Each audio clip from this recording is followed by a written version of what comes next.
Okay, so as some of you may know, I not that long ago traded for Alvin Kamara, and uh, Jason definitely knows this, but I have been tilting all week about my lineups in one league in particular that I mentioned before we started recording.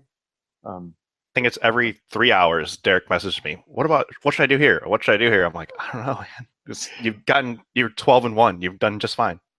yeah, but of course now I've got Gronk suspended, and I just like something is going to go wrong here. Like it's just not going to work out. So tonight I was up putting kids to bed, um, got them down, and I was just kind of finishing up, and I was like, didn't have my phone or anything with me, and I just had this feeling, like definitely a gut feeling that I'm going to go downstairs and somebody is going to be injured, and come downstairs, scroll through the notifications on my phone, and sure enough, Alvin Kamara has left the game, gone to the locker room with an apparent injury. Like, son of a bitch. Of course this happened. As soon as So, I saw I got injured, I messaged you, and I'm like, well, I know you have him, so R.I.P. Kamara. Oh, man. exactly. Such a piss off. Like, I don't know. I guess there's absolutely nothing I can do about it now, and there's still a chance I can move on. But holy crap, this is the worst start to week one of playoffs. It's bound to happen, right? Like it's playoff time. There's going to be something crazy that happens that everybody's going to flip out. We just didn't expect it to happen on the first drive of the first game of the playoffs. Yeah, no, brutal, brutal. Oh well. Exactly. Well, What are you going to do? Maybe I mean he got five something points. he did get 5 points or something, so like I mean, at least he didn't get a zero. Better than zero, and better than what Ted Ginn is doing for me in some of my leagues. But So now I'm just gonna drink beer and talk some football with you guys. exactly. Welcome everybody to another episode of the Gut Feeling Podcast. That is Derek McCreath. My name is Jason Tran. And today we are joined by two guests once again. So mark it down for another 3 hour episode. We're joined by the guys from the Open Bar podcast. What's going on, guys? You know, oh, one of those. That's how you come in, Gabe. Yeah, just I like it. I like That's it. a strong intro, just like Boston. I can only do one podcast a week, fellas. So that's my minimum and my maximum. Suffering from pod fatigue. Yeah. I didn't stretch the Vokes earlier, so I'm really I'm dying out here, man. No, I was gonna let my faithful co-host introduce himself first because he's my main man, but I'll jump in. Hey, thanks for having us, man. I haven't guested on a pod in like feels like ever. So I'm pumped to be on it, and thanks for having us. Yeah, man. Incredibly excited to be here with you guys. Obviously, you guys have come on the Open Bar on more than one occasion. So when you send up the bat signal, the Open Bar signal, the gut feels, the bubblies signal, we had to answer. So thank you guys for having us. Truly happy to be here. Yeah, I'm super pumped for the Gut Field Open Bar edition. I mean, I've had a blast hanging out with you guys on your show, so we're happy to have you over to our place this time. Yeah, when I woke up this morning, I'm like, wait a second, it's Thursday? I'm like, I got to record today. I'm like, we don't have anything set up. Literally nothing. No guests. No. We usually have some kind of agenda. Nothing. And I'm like, all right, well, last minute, who could we have on? I'm like, we're trying to get Sal on from Falafel, but he's needs some time to plan ahead. Steve has to get a babysitter to come on. We had Bathroom Kevin on last week, so I didn't want to have Kevin on again. And I'm like, who could I get on last minute? And I'm like, well, you know what? The Open Bar guys always hit us up last minute when they want us on. So maybe they'll be available if I try and get them on. Sure enough, worked out. So it's perfect. It's always good to have people who can come on last minute because planning this stuff, just takes very minimal effort that I just don't have. It's basically the living embodiment of hold my beer type of deal. Wait, we don't have any guests. What? Open Bar, hold my beer. Yeah. This is what we do. It's coming down to crunch time. Maybe we should do something. I love that, J Mike. But yes, thank you guys for coming on. We don't really have anything planned, like I said, but we're winging it here. Should be fun though. I think we kind of require a planned out show. We usually have a show sheet for the open bar, and Right. we talk about specific topics. We break it down into 5-10 minute segments. It really is organized. So I don't know. I'm not. I feel uncomfortable already. J Mike, what do you say? You want to? I'm not really comfortable with this format. I feel like I'm not being catered to my strengths in terms of pre-planning, script, memorization of lines. I'm not sure this is going to work for me. Okay, so. well, you know what? In that case, guys, I've got the perfect idea. Then I've got at least another 45 to 50 minutes. We can talk about Robbie Anderson and you know how he tweaked his hamstring today. So like, let's just start with Robbie Anderson and see where it goes. Shout out. Then we'll wrap up. Shout out to Tim Miles. Yeah, that's for you, Tim McIntosh. No, we don't have to talk about Robbie Anderson at all today. But right, he's hurt, so we're moving on. Jermaine Kearse all day. He's the new Robbie Anderson. Austin Safarian Jenkins. He's the one who's going to blow up against. I'm sure he's not. You mean like blow an Achilles, or you mean right? Very possible. Blow the game. Is this another one of your injury premonitions coming out? Could be, I guess. I don't know. I don't think that'll be as detrimental as Alvin Kamara. No, definitely not. That's my gut feeling for the day. Bench Austin Safarian Jenkins in your consolation playoff brackets. Jason throwing heat to start off the show. I'll give him credit. He did play good when he first came back from the suspension, right? So I mean, he can play good, but then Josh McCown was like, "Wait, I have wide receivers. Like, I should throw it to them instead." That's typical Jets play calling too. Who throws to the tight ends in that offense? Dude, Josh McCown though has been a monster this year. So with all that being said, obviously they're at Denver this week. Does this mean that you're loving life and you really want to play them? Well, not most of their wide receivers, especially not Anderson now with the hamstring thing, and he's a burner, right? So probably not. That's some of the things I was messaging Jason about. Gross start-sit questions when I can't play Robbie Anderson, like Randall Cobb or Taylor Gabriel, something like that. Like, who wants to pick between them right now? But the reason most of my reactions is just gross to everything that I guess asked. Safarian Jenkins actually could be a decent play because they've given up a touchdown to tight ends in 5 straight games or something like that. So that actually might be an okay play. That he is in the best position, especially if Robbie Anderson is hurt, because they are bad against tight ends. But I don't know. There's got to be better options out there. Again, in your consolation bracket, load up your Jets. Yeah. If your starting tight end option is Austin Safarian Jenkins, you're in the consolation bracket. You're not competing for the final playoffs. Can't be. Maybe you are, but the rest of your team is phenomenal.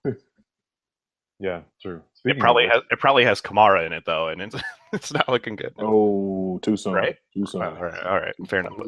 This doesn't get published till Saturday, so people will calm down. Yeah, they'll have time to come down from their wounds there. But yeah, speaking of playoffs, how'd you guys do in this year? Are you guys in the playoffs in a few different leagues? What are those? So there's Gabe's answer. I'll move on to J Mike. And so the one I will shout out to all my guys in the Kamikaze Dynasty. That is a Clint Followell / John Bosch creation. And I am the 5 seed.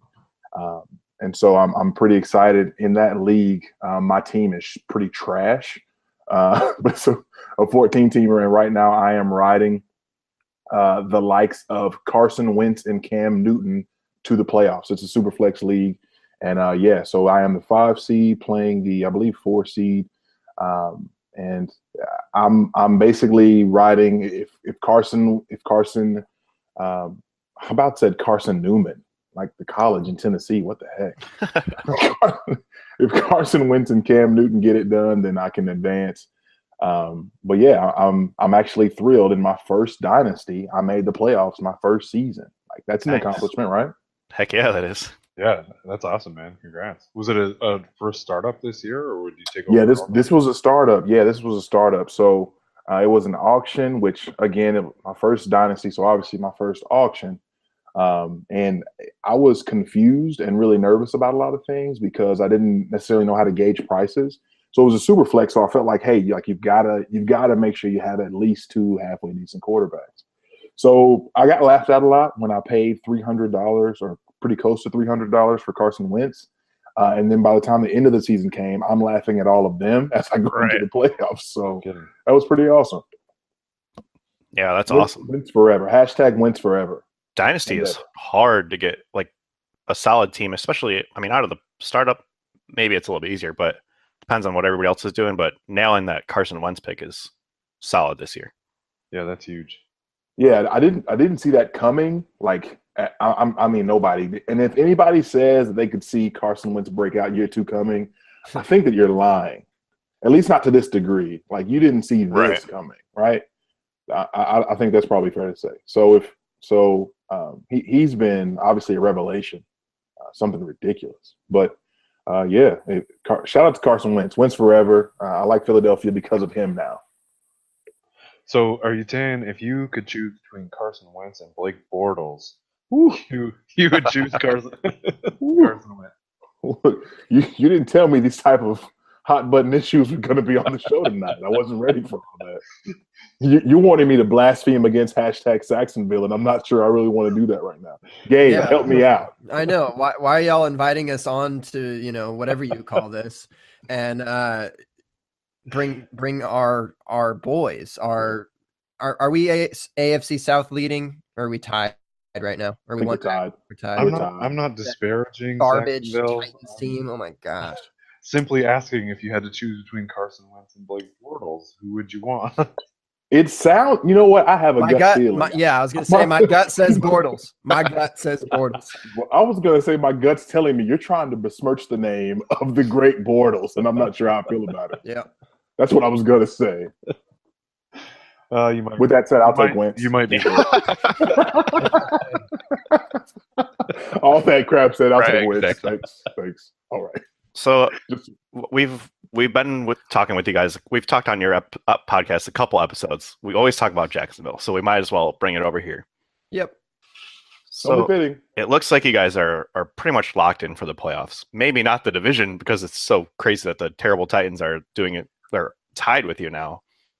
Yeah, we have a wild card spot, which is weird. 2 teams in the AFC South. Right.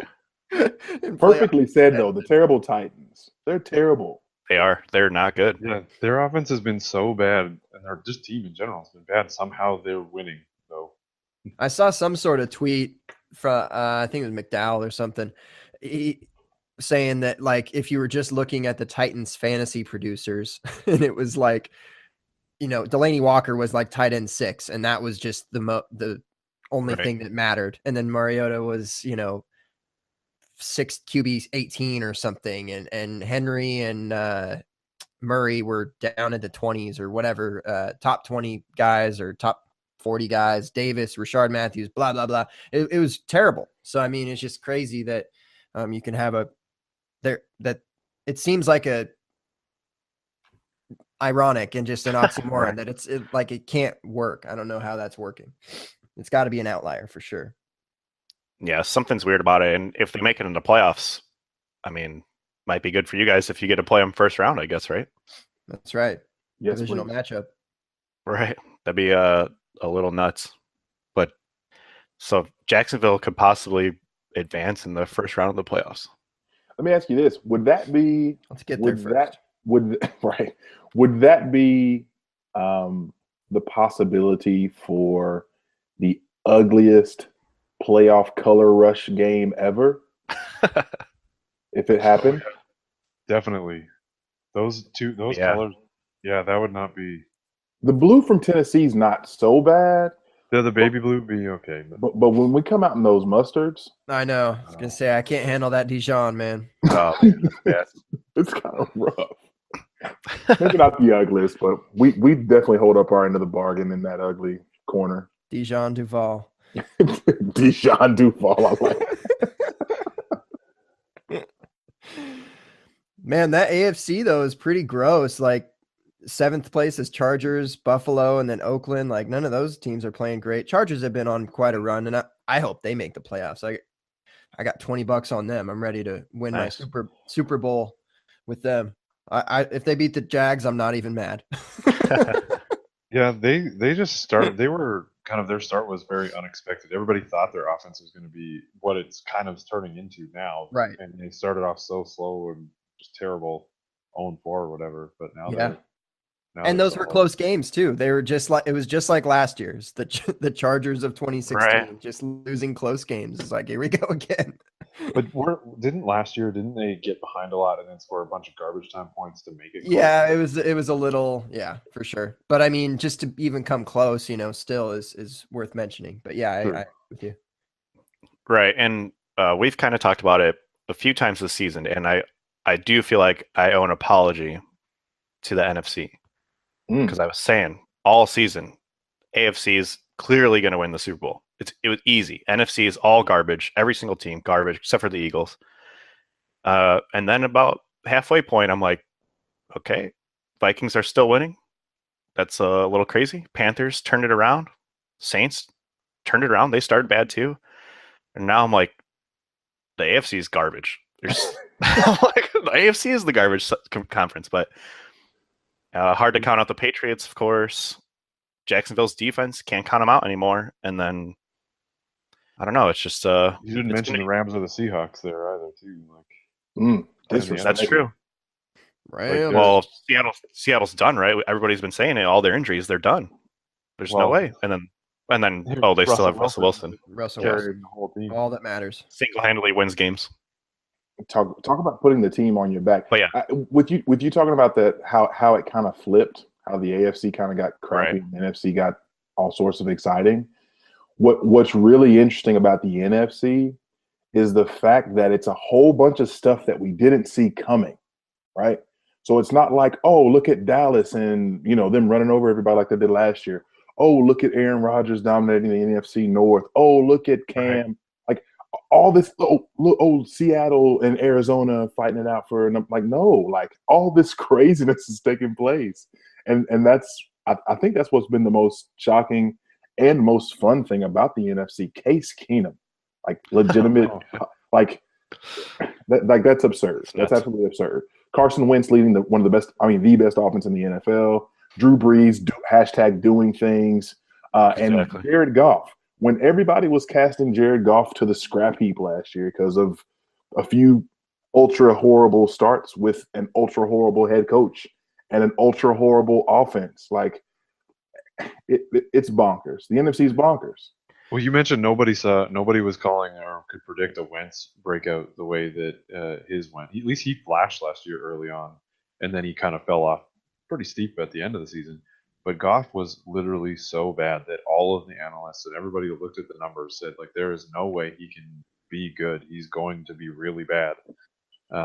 He was historically bad in his time starts last year, and I was thinking when you mentioned getting him in that startup, I did a Superflex startup and started the year with basically only Goff and Alex Smith, and those two have carried me basically the whole season because they've been so damn good. I mean, Smith has fallen off a bit, but he kind of reemerged last week. So, yeah, Goff has been spectacular and probably the second best offense in the league, if not one of the top all around ones. So, yeah, well, he was terrible last year, right? And he has no wide receivers. How could he possibly do good? And then I think they're tied for most points scored with Philadelphia. It's insane.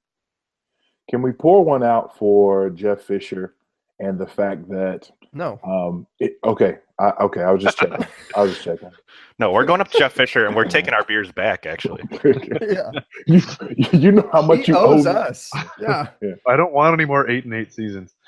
Although, how funny it would be if the Giants hire him for some reason. Guys, I'm not gonna lie. I hope so. I'm having fun trolling Giants fans with saying Jeff Fisher's going because they get so mad about it. Because in the back of their heads, they got to know that's a chance. There's a chance, right? the Mara will hire him. See, but I'm going to laugh even harder when Chicago fires John Fox and they hire Jeff Fisher. You would see Jason jumping off a bridge. Hold on. 7 wins, 7-9, a Jeff Fisher special. More wins than John Fox, right? Just about. In all 3 seasons combined, it seems like. Yeah, probably. You're probably right. And not that I'd be happy with it. I definitely don't want Jeff Fisher. But I'm just saying. At 7-9, we'd Fox be. is good though. No, I'm not. Actually, I could see John Fox going to New York too. Oh, Yeah. don't! Oh gosh. I don't care who goes there. I hate New York. Can we talk about how absolutely awful, or at least I guess the most egregious thing about Fisher's season last year, the fact that both Case Keenum and Jared Goff are both thriving. Right, exactly. Like, what did you do? And Todd Gurley. Yeah, phenomenal year. Like, wait, yeah.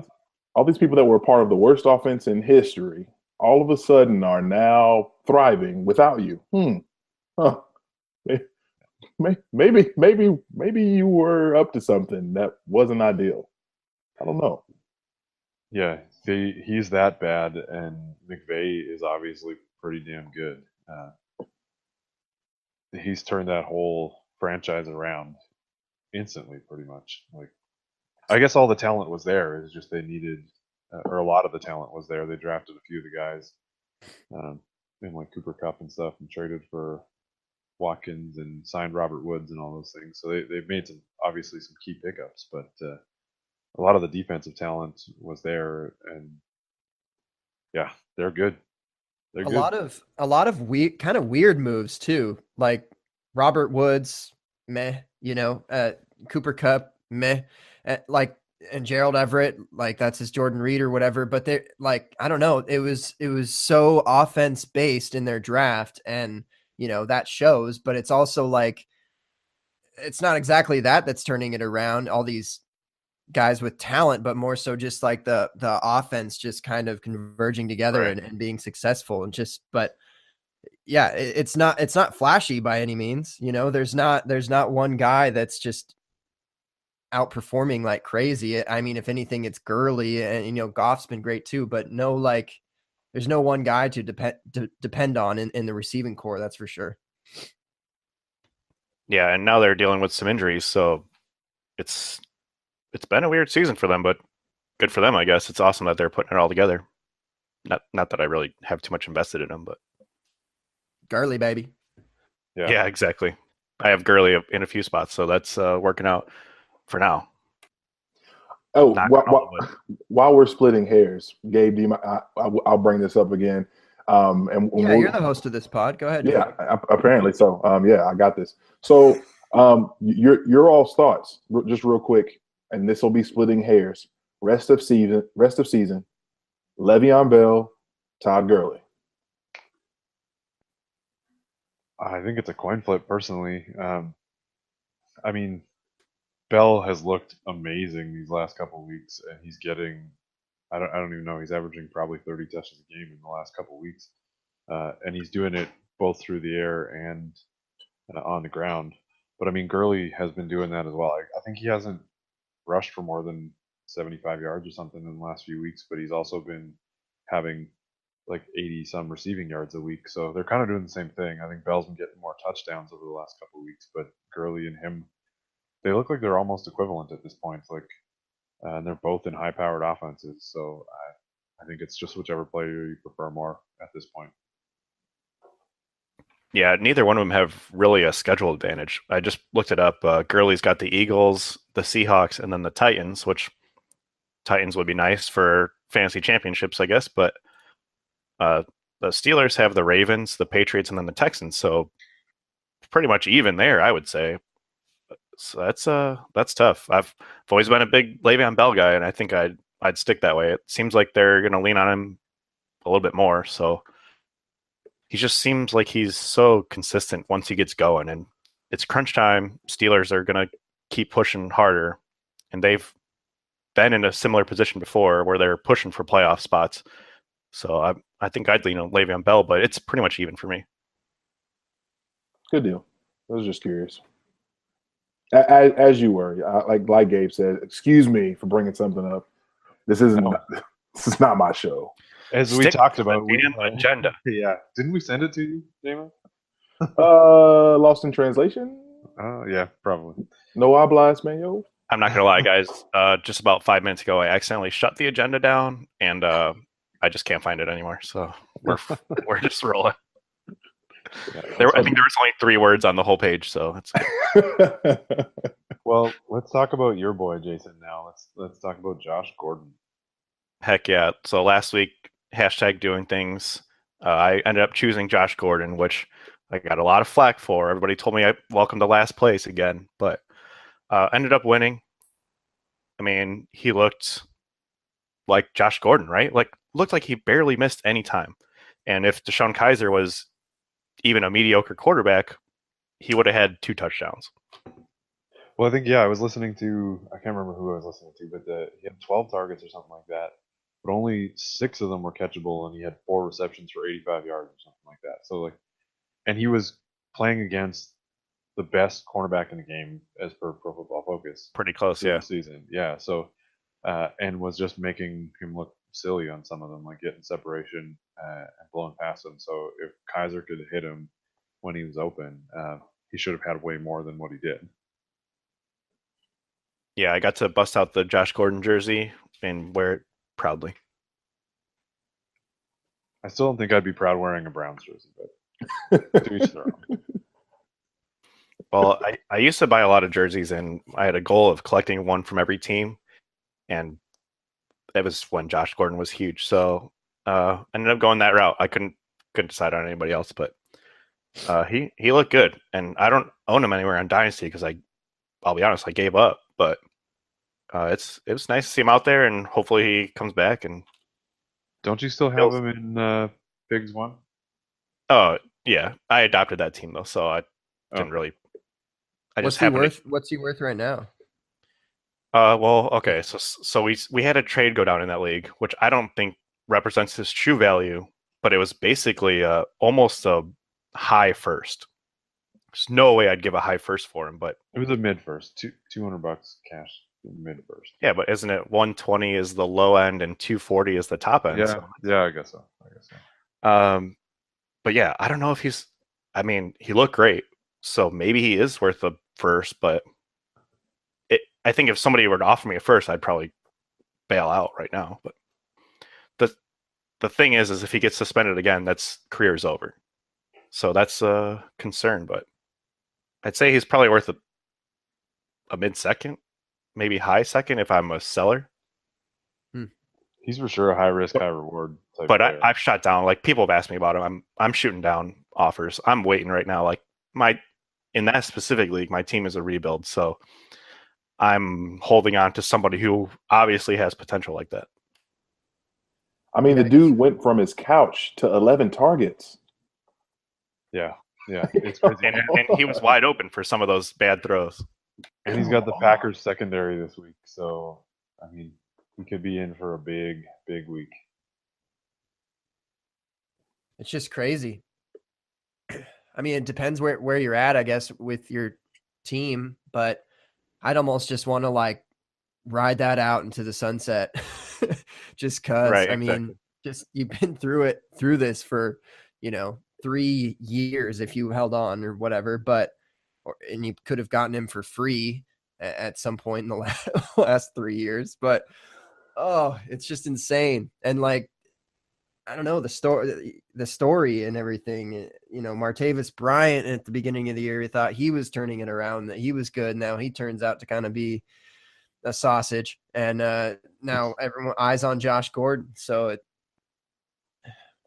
crazy. Just over the course of the season, it's flipped completely. Yeah, I think the difference with those two guys is that the Browns don't really have anybody else. I mean, Corey Coleman is allegedly could be that kind of guy, but he's been all right. Yeah, but he's not really blowing up like people Only been thought. His second year. That's true, and he's dealt with injuries. Yep. But for some reason has like a glass hand. Yeah. Yeah. But for Gordon to come on the field, after missing 3 years basically, and to show up like he did last week is like he He's like, okay, I can just take this job. It's Well, it's absurd. And I kind of think that Martavis has juju, so that doesn't help him. Yeah, that's true. That's I think Sammy's replacement, though. I think the thing with Gordon is like I don't think work ethic has ever been his issue. It's just simply No. obviously as the story has come out more recently, like he's been dealing with drugs and alcohol his whole life, but he's always worked hard and clearly he's in shape and stuff like that. So now if he's actually he went to rehab, got himself right, and if he's got that side of his life sorted out, like he's a phenomenal athlete and obviously a great like he was doing what he was doing stoned and drunk all the time. So like imagine if he's sober and thinking clearly. Uh, so It's just not fair.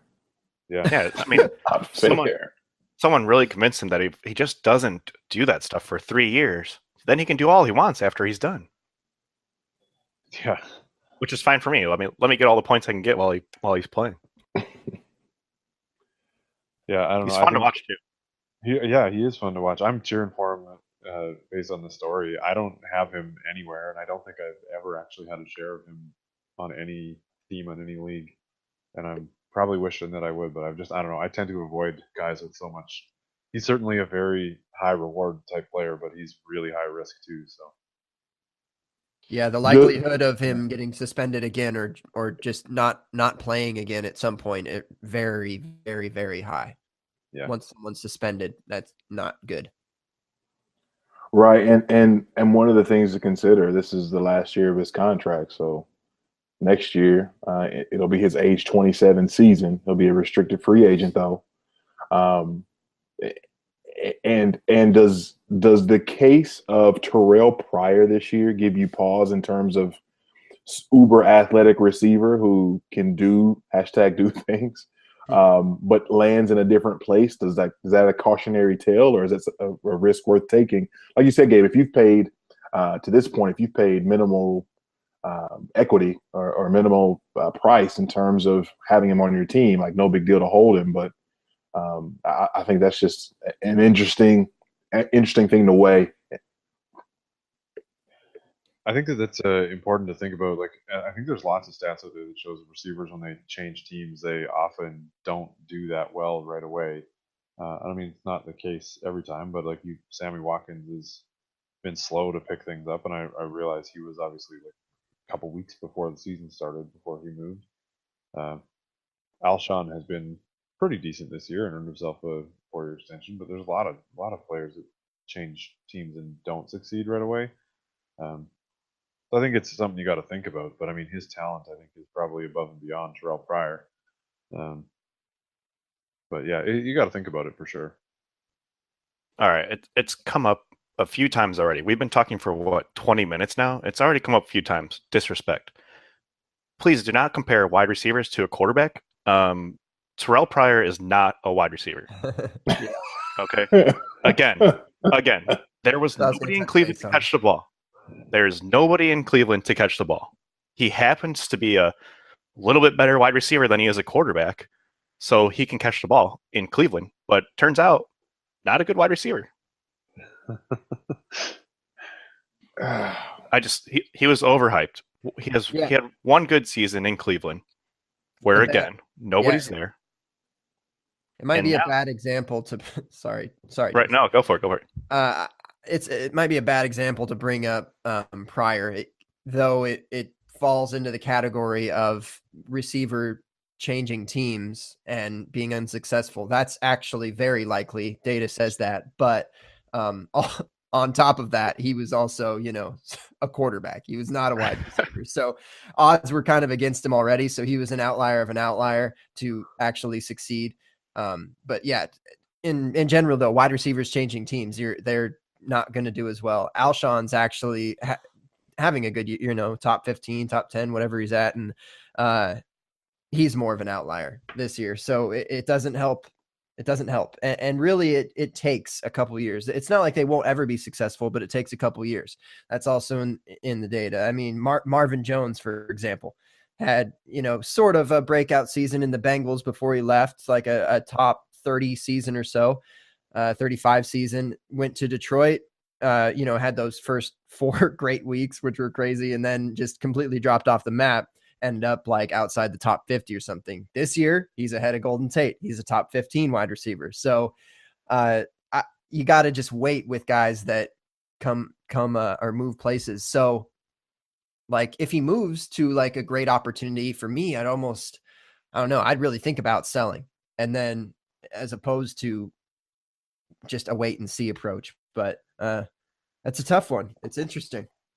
No, I'm not. I think what I find most compelling about that, obviously not that he's doomed to suffer the same fate, but the fact that both of those guys are just ridiculously athletic, um, speed to burn, big targets.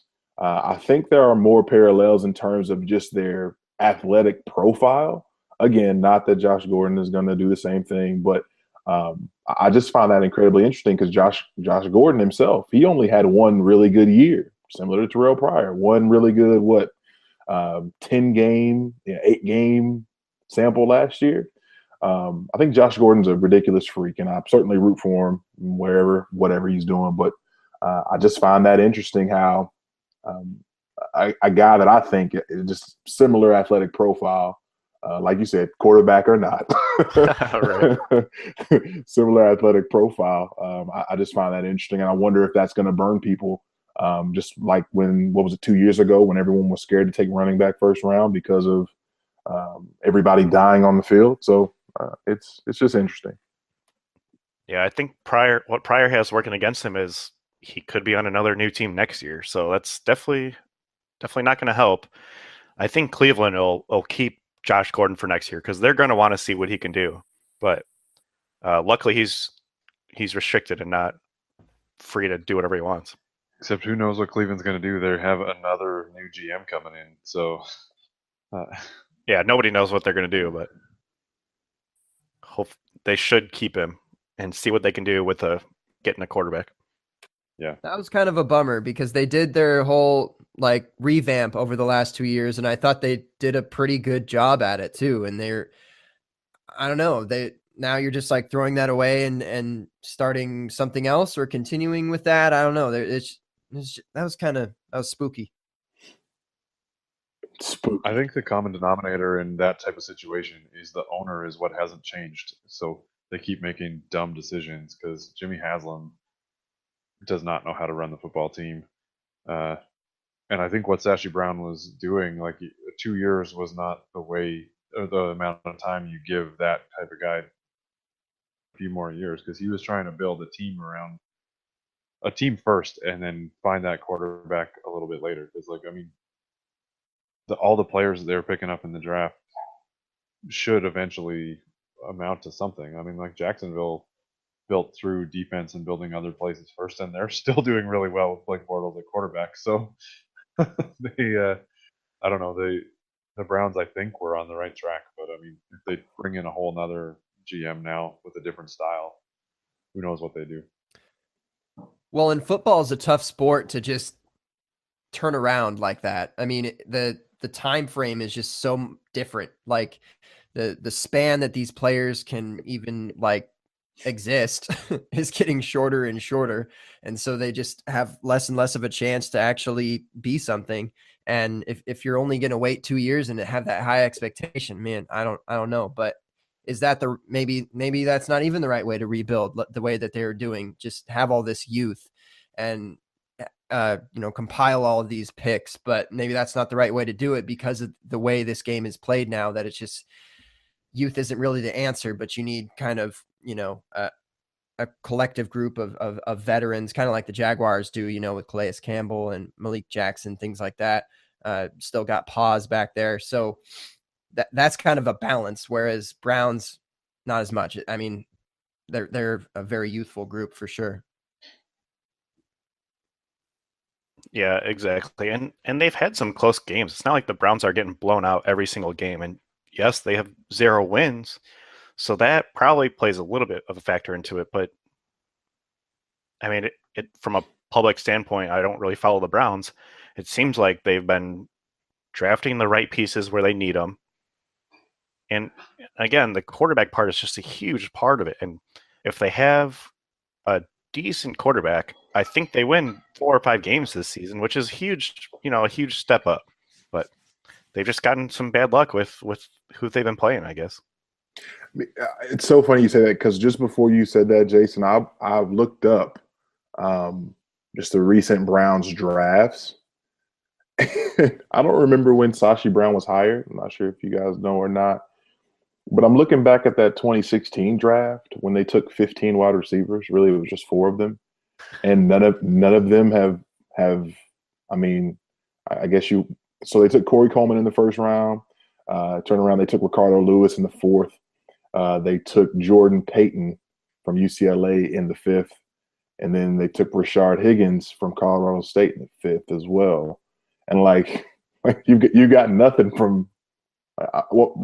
People got excited about Higgins early this year, right? Mm-hmm. Like for a hot second. Corey Coleman got hurt again. Literally a second. Right? Yeah, legit. And so you said, and when you were like, "Hey, they're drafting the right way," I'm just looking. I'm like, what of these guys? Like, who's hit? Like, who? Defensively. Yeah, their offensive players have not really hit, but I think their defensive guys have actually supposed to be good guys anyway. And that's probably fair. I just find it interesting. Like you just look, it's like, golly, like I see a lot of misses. Like you got a lot of guys you're just like, wait, what did they do after they got drafted? Nothing. Yeah, that's a big problem with even having all those draft picks. You still got to hit on them, and they've had some whiffs, I guess. Yeah, can you at least get lucky one time? Bump your head on one. They've caught in a lot of crap for obviously trading and missing on Wentz, Goff, Watson, and stuff like that. Yeah, I mean Johnny Manziel, Justin Gilbert was garbage. Let me just say on offense, Cam Irving that people hate, Duke Johnson, who's probably their best offensive. Well, no, Josh Gordon's back, so Duke Johnson's not a bust, obviously. What else is it? Like I said, the 4 receivers, Cody Kessler. And then I guess this year, obviously, it's still to be determined, but everyone loves David Njoku. He's fine. Deshaun Kaiser, what? I don't know. Yeah, it's I think Kaiser's bad. Kaiser is bad. Yeah, I don't know. It's tough. I mean, maybe they are justified in firing him, but it's hard to start. It's hard to see somebody start over. You know what I mean? Maybe they're not starting over, but they're pretty much starting over. No doubt. And I didn't mean to turn this into a novella on the Cleveland Browns. 40-minute Browns talk all day long. 0 win. I just find playoff time. We don't care. I think I totally think you're right in terms of, hey, you want to build something and try to see something sustained for over time. But I just keep looking at that list right there. It's like, golly, that's just bad. So speaking of starting over, though, if you're like Gabe and miss the playoffs, and you want to go start over and draft a new team, I think that we were talking about this before, but we should go all jump on the draft app again. I don't know if you guys have used it yet, but and we should do a draft amongst the 4 of us to compete this weekend because we can just draft a brand new team this week. Nice little 5-player draft and have a little friendly competition between the Gut Feels guys and the Open Bar guys. What do you think? I wouldn't call it friendly. First of all, that segue was professional. Like that's professional quality segue. I've been working on that. I like it. You didn't read it in the agenda that he was going to segue that way? You told me there were 3 words on the page. There's not. No, come on. I can see that in the show sheet. There's. But no, yeah, we got to do it last week with John Bosch and Kevin, and then once we actually started getting to the draft app and drafting teams, all of a sudden it blew up into a bunch of different drafts. I think we ended up doing 5 drafts or 4 or 5 drafts. Yeah. But once you start going, it's addicting, and it's nice and easy. 5-6 minutes for a draft. And you get to pick a new team each time. And if you continue with the same people, you can actually choose from the rest of the players. So we didn't do it last week, but it's a cool concept where you take out all the players that were drafted in the first draft and go into the rest of the players to draft a whole second team. So you can keep competing. They've got contests from anywhere from $1 to some ridiculous amounts that I don't even dream of going up against you guys with. But it's a cool app to do. and it's nice and easy for people who are degenerates like myself. You just get sucked into drafting over and over again until you're out of money. But if you're new, you can go to playdraft.com/falafel. It's FLAFFL. And when you deposit $10 or more, you get a free contest entry. Yeah, and if you're like me and more free. If you're like me and many other people, I'm sure, who have lost Kamara today, you can then draft a whole new team that doesn't have to have Kamara on it. You can still win some money. Yeah, exactly. If you're out of the playoffs, you're not going to win. Just take whatever your league fees were for that one, throw it into the draft app, double it up real quick. Then it's like you got a free season, right? Carry the or you lose it and it ends up in my account, but I don't know. Carry the 2, yeah, it sounds about right. Yeah, mathing's hard. But yeah, we'll definitely we'll set one up. It's fun to do. I've been playing on there almost every week, not just football, but basketball, hockey's on there. Baseball season's coming up. You'll get to do baseball, season long even. So I get to cash out some of my season long ones, but and daily. So jump on there. Check it out, and we'll probably roll out some more this weekend with a bunch of people. So it's a good time, and we'll get you guys on there with us this week and see who can draft the best team. What about WNBA? Is that on there? Oh, I don't know. That is a good question. Okay. Curling, they need some curling. Season's coming up. Oh man, Winter Olympics next year. We're gonna curling championships. Canadian Roar of the Rings is on right now. Olympic curling trials. What is Canadian Lord of the Rings? It's Road to the Ring. Road to the Rings. No, it's Roar of the Rings. It is Roar of the Rings. And it's Roar. the Olympic competition, like to try and see who gets to go to the Olympics as the Canadian representative for curling. Yeah. Wait, is it Lord? Okay, is it Lord of the Rings or Roar, like Road to the Rink or Roar? Roar like a tiger. Like a tiger. Like Legolas is actually like at this event. Is that what we're talking about? Like Frodo and okay. You know, like literally, if I type into Google ROA, it pre-populates Roar of the Rings. Like I don't even have to do any more than that. It's there.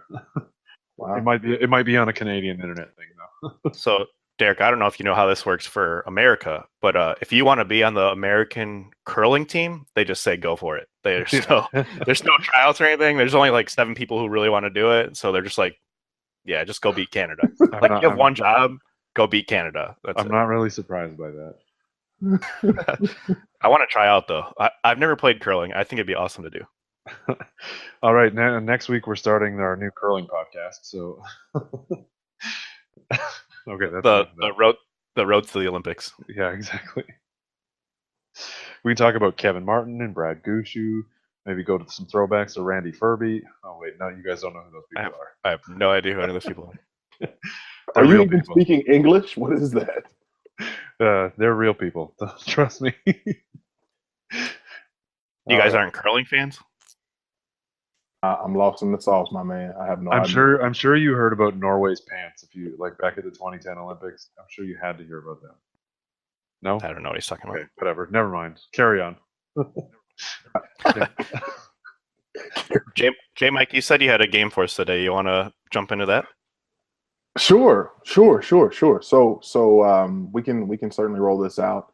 And I'm just curious because I actually just signed up on draft. So thanks for that. Use that promo code Falafel. Shout out to Sal and the gentleman there. So yeah, let's talk about a quick game. So this is actually inspired by another podcast that I listen to. It's actually a basketball podcast. And so shout out to the folks at the Ringer, but I kind of flipped it and made it something different. So this game is called Mulligan or For the Win. Yes, Mulligan or For the Win. So essentially, we're going to talk about, or I'll bring up something that happened this past season, whether it be a draft pick or somebody starting over someone else or whatever. Something's taken place. And so basically, Mulligan basically is, hey, I'd like a do-over on that. Or For the Win, hey, yeah, I'll definitely keep that. We'll definitely keep that moving. Does that make sense to you guys? Got it.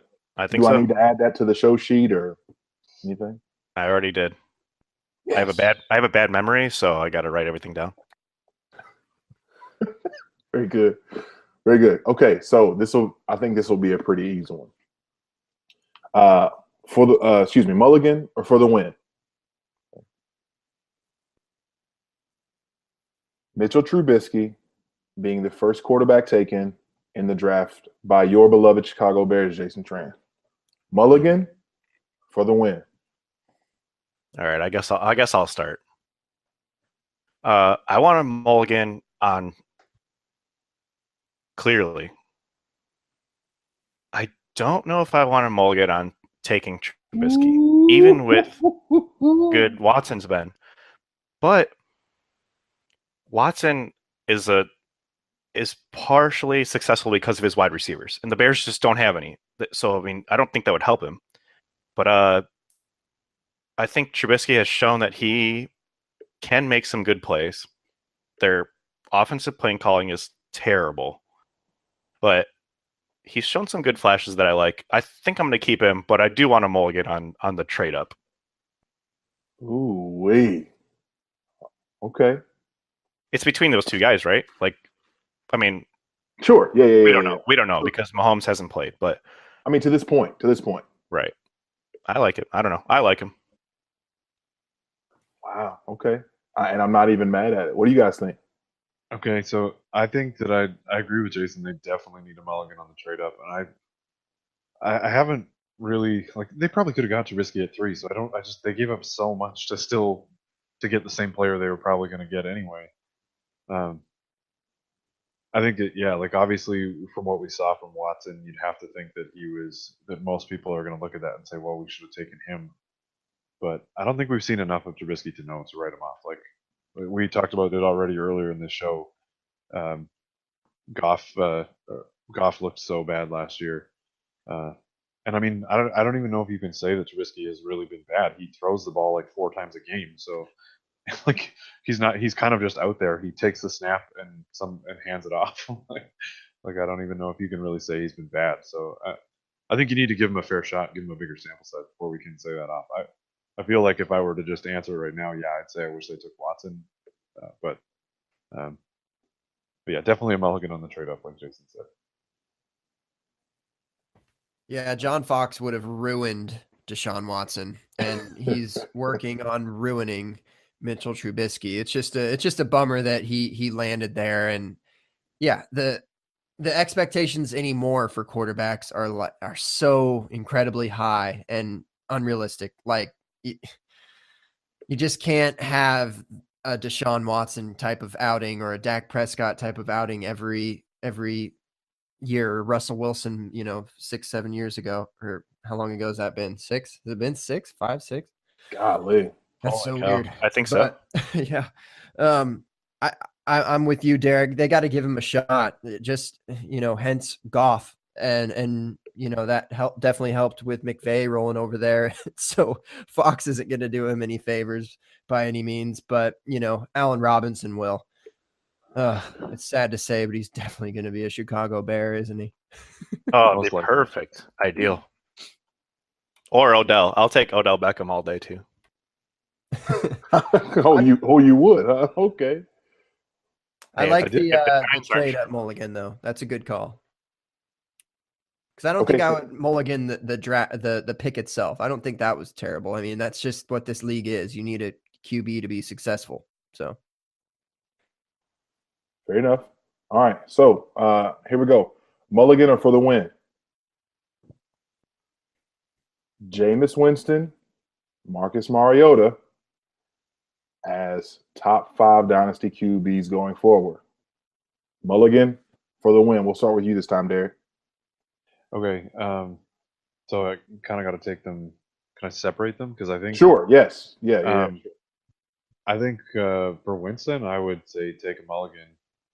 I don't know that I really have any stats to back it up, but I just feel like he has been so much more inconsistent and just not that good to be a top 5 going forward. But for Mariota, I think for the win. I think he's been injured this year, like more than maybe has been let on, and they're still winning. Wait, Mariota's hurt? What? I think he's just got nagging injuries. Right. I'm just saying that I feel like he's in a Always hurt. constant state of injury. Oh, maybe. Yeah, maybe. Um, maybe I don't pay attention to him that much to to know that he's not in my division like you guys. But yeah, I don't know. I think Mariota's going to be good. He's a more dynamic quarterback. I think he's got better weapons, and I don't know. I think that he's going to be good. I don't have a lot of stats to back any of that up, but that's just what I'm going to go with. All I right. think there's been a hard knocks curse developing over the last few years, and that's what I'm going to blame Winston on for this year. I don't really know what happened. It just wasn't clicking, I guess. But I've never had Mariota in my top 5, so that's kind of irrelevant for me. So I can't really take a mulligan there, but I'm still riding it out with Winston. I think he's going to be just fine. I think they have all the right pieces to be successful. It obviously didn't happen this year. There's still some time to show a little bit of strength, but I mean, he's got arm strength. The only thing that bothers me is the decision making. But one thing I did see in Hard Knocks is how hard he works. So hopefully he just gets a head on his shoulders, because just the like throws that he makes and like the things that he does is just like he looks like a child in like Pop Warner sometimes. Like it's insane, like just funny throws that he makes. Like, what? And Mike Evans and Cameron Brate really bailed him out last year a lot, and that kind of showed for real this time. So hopefully if he can focus his energy into his mental game a little bit more, and maybe not trying to be the guy that everyone wants him to be and that he wants himself to be, and maybe ease up on the weird ass chicken wing speeches or whatever he talks about. Yeah. Like, bro, what are you doing? Right. I'm hungry for a W. No, you on crack's what you on. Hungry for a needle. Yeah, exactly. Tran, you want a piece of this one or no? Yeah. I have a similar opinion to Derek's, except for completely opposite. He's totally right in that he's actually really wrong. Right. I'm in on Winston being a top 5 quarterback still. Dynasty quarterback anyway. Back-to-back 4,000-yard seasons. Yes, part of what Gabe says, the decision making, I can do without some of the interceptions, but I think he's shown that he can make the good passes. I don't know that Corey Davis is a better option than Mike Evans. Fair. And outside of that, it's Deshaun Jackson versus Rashard Matthews or whatever.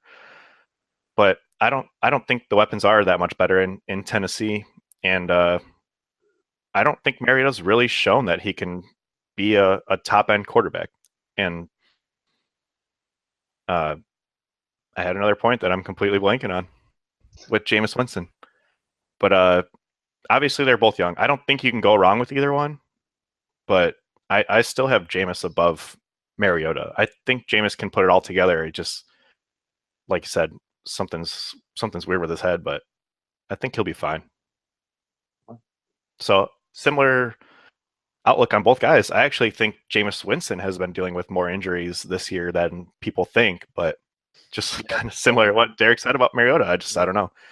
But I'm okay with Jameis Winston top 5. I don't think Mariota's broken my top 5 yet. Fair enough. I've got at least one more, depending on what you guys want to do for time or do something different. What's your opinion on those guys, J. Mike? I'm not glad you asked. So at this point, I'm really, and this might even feel like piling on, I'm really disappointed in where Jameis is right now. And maybe some of it is because he's been hurt. I just really was expecting him to show some sort of consistency this year. So I guess maybe it's just been delayed a year. I would say I'm selling on Jameis. I'm still all in on Mariota.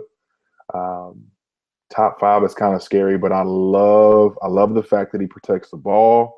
I love the fact that when he is healthy, he's fantastic. The health portion's what's scary, obviously. The when he's healthy is just disgusting because he's not typically. Well, he'll show you some nice things for a while. So I'm buying on Mariota, and I am for the win on Mariota, and I'm definitely taking a mulligan on Winston and trying to do something different. Something. Yeah, that messes Here's with me. the thing with both these guys is we're talking about quarterbacks who are 24 years old. Yeah. I mean, they've got possibly another 15 years left to play. So, I mean, they're already showing that they could both be QB1s, top 12 quarterbacks at 24 years old. So, if they keep doing that, I'm more than happy having a QB1 for 15 years if we're talking dynasty. Yeah, I guess so. And I mean, they were just showing like Breeze is in his 17th season. Wasn't he kind of not stellar early in his career? And then obviously developed into being one of the best quarterbacks in the game. So, yeah, it Right, takes some exactly. time. It's fair. Fair. So this wouldn't be an open bar guest shot without us bringing up the Jacksonville Jaguars. So mulligan or for the win, and Gabe, you can start this one. Mulligan or for the win? I already know what you're gonna ask. I don't think you do. Oh, You okay. want to guess? I have a feeling. I just figured you were gonna say Blake Bortles, but Nope. Talking about Leonard Fournette. I was going to say Fournette. Yeah. I knew Yeah. Fournette was going to be the question. Oh. Yeah. oh yeah, this year's decisions. Mulligan or for the win? Leonard Fournette. Ooh, Well, that's actually, tough no. one. This is a fantasy spin though, because Leonard Fournette, I'm pretty sure, had an ADP of basically back end of the first round in many drafts. Mulligan for the win, taking Leonard Fournette in the first round of the 2017 fantasy drafts. Redrafts, obviously. Redraft. Wait, so just mulligans for redraft. We can bring Dynasty into it. That's fine. But basically, he went in the first round this year. So would you do that again from an ADP perspective? I think it was fair. He randomly missed a game. He's been pretty productive. He's kind of slowed down towards the end of the year. Maybe that ankle thing's kind of bothering him a little bit, but I think he's been consistent enough to be worth what he was drafted for. Did you say he was end of the first round or end of the?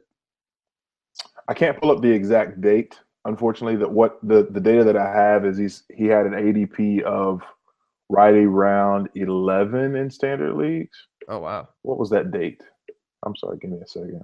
I'll try to pull that back up. That seems Yeah, I mean, early I to guess me. that's a bit high. I guess I didn't realize that, but that's like Zeke treatment of 2016. But I don't know, for how atrocious running back's been this year, I honestly think that's still a decent pick. There's been like so many running backs that we've drafted in the first 4 or 5 rounds that have just completely tanked. So honestly, to pick Fournette in the first or second round and still be a top 10 running back, not that bad. But from a dynasty perspective, quick, just the drafting of him in the NFL draft. I've never been a huge Fournette guy. I just don't think he's going to last all that long. I think he'll be good a couple, 2-3 years, but I think his lower body injuries are going to get to him.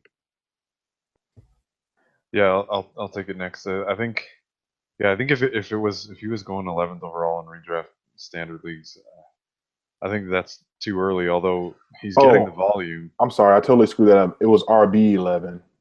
RB11. So RB11, he was so going. That's exactly where. Totally fine. He's not RB11. I mean, sorry, not 11 overall. RB11. That's what is that, round 2? Yeah, 24. Yeah. So at the end of round 2. Okay, then I could definitely get behind that. That's a more for the win in that stage then, because he's missed the game with the weird suspension thing, and did he miss a game for injury as well, or has he been just kind of hindered? I think when 1 week, but yeah, he's getting when he's been active, he's basically been getting the volume, like averaging 20 plus touches a game. He's had a few games with 30 some touches a game, so. I mean, he's certainly getting the volume that you want out of a fantasy running back because volume is key. But yeah, when it comes to Dynasty. I think his ADP was also probably in the second round of Dynasty stuff. I don't know. I just sold him for Kamara, pretty much, in one league, and can't look at the injuries. But I don't know. The injury stuff scares me for him because he does seem to just be constantly hampered on the ankles and feet, and I don't know. It just seems like it might. You might be right. He might not be long for the NFL if he keeps being hampered by these injuries. Yeah, and I'm with you guys here. It's at the end of the second round in redraft to get a top 10 running back. It's still for the win, even with the injuries and having some of those struggle games or missing the games. He was kind of right off that drop off point where you're finding these running backs that are just huge gambles. I'm just bringing it up here. I see like Christian McCaffrey right afterwards, which isn't a terrible drop off, but Crowell, Marshawn Lynch, Joe Mixon, obviously Mark Ingram blew out his projection or his ADP, but CJ Anderson, Amir Abdullah, I want Fournette over all these guys. And he ended up being good when he's playing huge games when he is playing. Unfortunately, it's this nagging injury that's really bringing him down, but I would still be fine taking him in that spot. Dynasty scares me a little bit. I'm not going to lie. I'm terrified in Dynasty because of this injury. And going into the season thinking, is this injury going to be a problem? And then having the injury be a problem, it's not a good start to the career. But so I am a little bit worried there. And like Derek said, he traded basically for Kamara. I'd rather have Kamara right now. So we'll see. And I think that's the thing in Dynasty that scares you is the fact that you're looking at like when, like obviously as long as Fournette's healthy, like you can ride that for I think years to come. But the question is, when do you get out before the value just absolutely goes in the toilet because of either injury or whatever? I don't know. Running and I'm still trying to figure all that out within Dynasty leagues in terms of value of running backs, when to stay in the fire, when to kind of let it be. But yeah, that's I found that incredibly interesting with him. So yeah, that was a good beta test of this game. I think that I will refine that some and actually come up with actual examples beforehand versus this off the cuff stuff. But yeah, I like that. Well, that's fun. You did more prep. You did more prep than us, and it's our podcast. So. I mean, he was starting to host midway through. I like it. Whatever takes the load off my shoulders. I was just getting really comfortable here in my gut. Next Tuesday, I'll be like, and thanks for tuning in to the Gut Feels Open Bar. Oh, I'm just over here hashtag doing things. I don't know. Yeah, we'll just do an extra long one and then we'll both post it and just say, this is it. Yes. Knock them both out right in one day. Yeah, that's what the people have been clamoring for. I didn't feel too many complaints about us talking about Robbie Anderson and Demaryius Thomas so long last week, but we just keep getting needled about it in the Pig Stew Boxer chat. That's true. We did get a little bit of flack, but only because Robbie Anderson kept getting brought up this week because people are trying to trade for him. And, a really bad trade went down today, in my opinion, but that's all right. Basically, a third for Robbie Anderson. Whoa. And John Brown. A third and John Brown, who is a fourth, basically. Wow. I got a little flack for hating on John Brown. I'm not going to lie. It seemed like I felt a little defensive when I said John Brown is garbage, but he is. People can't argue that. You can't argue that John Brown's good right now. I think people are still kind of hanging on to the Matt Harmon reception perception that showed that he was like great at creating separation and stuff. But I mean, that really hasn't translated too much of anything else. It almost just feels like this is just a popular time right now for people to dogpile on Arizona. I feel like that because we could talk about John Brown availability, whatever. Is he good? Is he not? He's shown that he can be good, if for nothing else, for short stints. But right now, like you've got a Jacksonville alum right now playing quarterback, and he's not playing bad, but. I mean, the Arizona we're not going to go in. I'm not going to go into a diatribe about the Arizona offense because I don't care about it that much. But When you say Arizona offense, you mean Larry Fitzgerald? Because correct. outside of that, there's no. And Ricky Seals-Jones. Oh, Ricky Seals-Jones. Oh my god! Just sell them for a fifth whatever level you can and get it over with. sell them for literally whatever you can get right now. I'd like a ham and cheese on a pretzel bun. Be great. Right. Oh, that's depends on what kind of cheese, I think, but Pepper jack or Swiss. Pepper jack or sold. Swiss. Sold. Swiss. I'm a big What? fan of both of those. Swiss over pepper jack. What the heck is going on over here? Just ham and Swiss, you know. Larry Fitzgerald, though, just real quick before we wrap up, wide receiver 4. Yes, So weird. Unbelievable. He's like 40, right? he's the best. Love him. He's the best. 34 years old, and He's the best. he re-signed for next year too. I did not think. I thought this year was it. I thought he was for sure done. Signs an extension.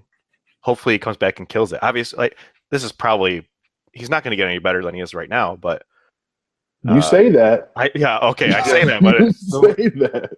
Well, actually, I don't know. It was a few weeks ago, I think, Jason. I don't know if you'll remember this. I think I mentioned, like, could we we were talking about Fitzgerald, and I said, could we compare him at least in terms of duration of playing career and maybe playing well late into his 30s? I said, could it be comparable to Jerry Rice, even though they're different types of players? And then I saw that comparison by somebody else on Twitter just this week, I think.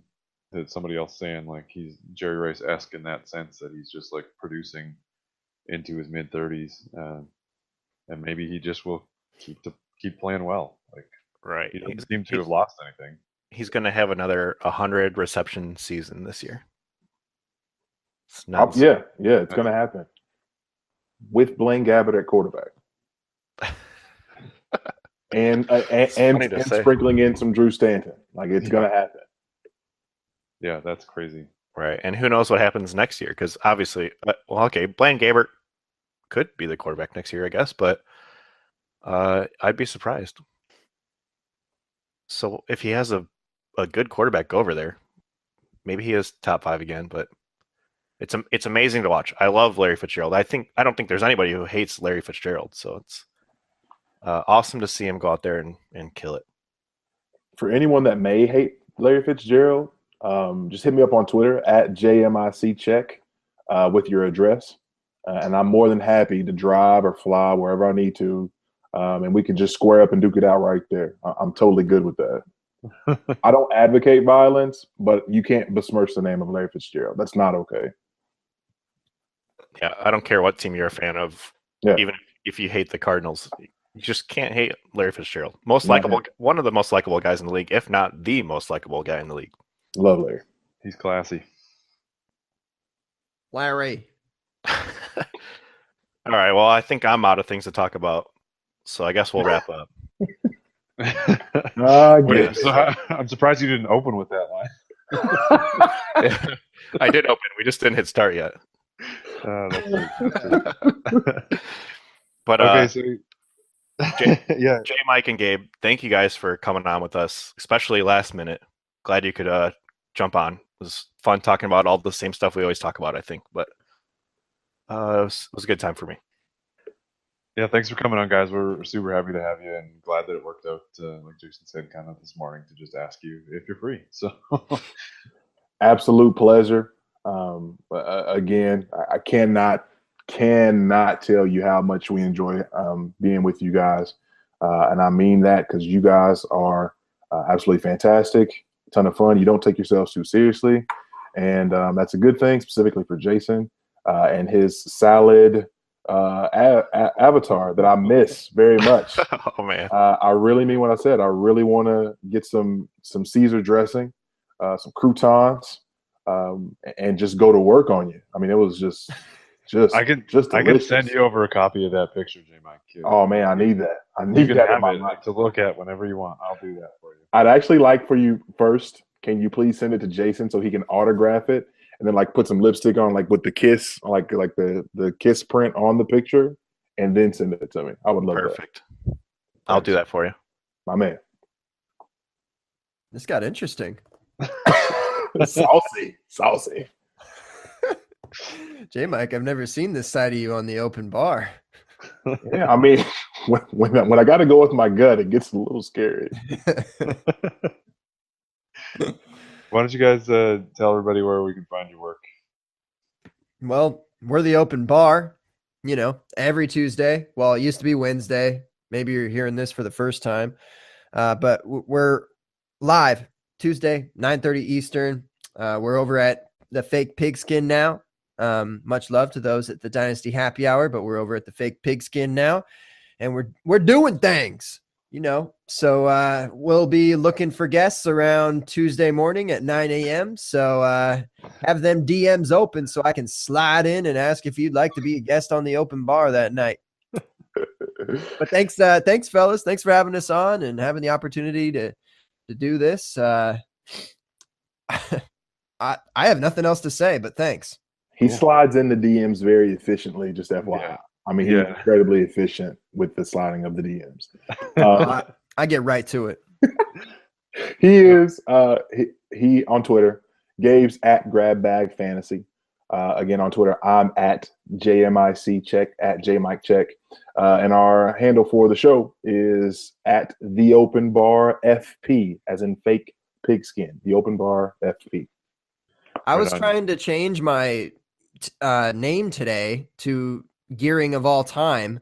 Turns out that's 15 characters. Your name can only be 14. So my life was about to change forever, and then just crushed instantly. So that's very unfortunate. I mean, I thought it was going to be 280 characters. Imagine 280 character Twitter handle.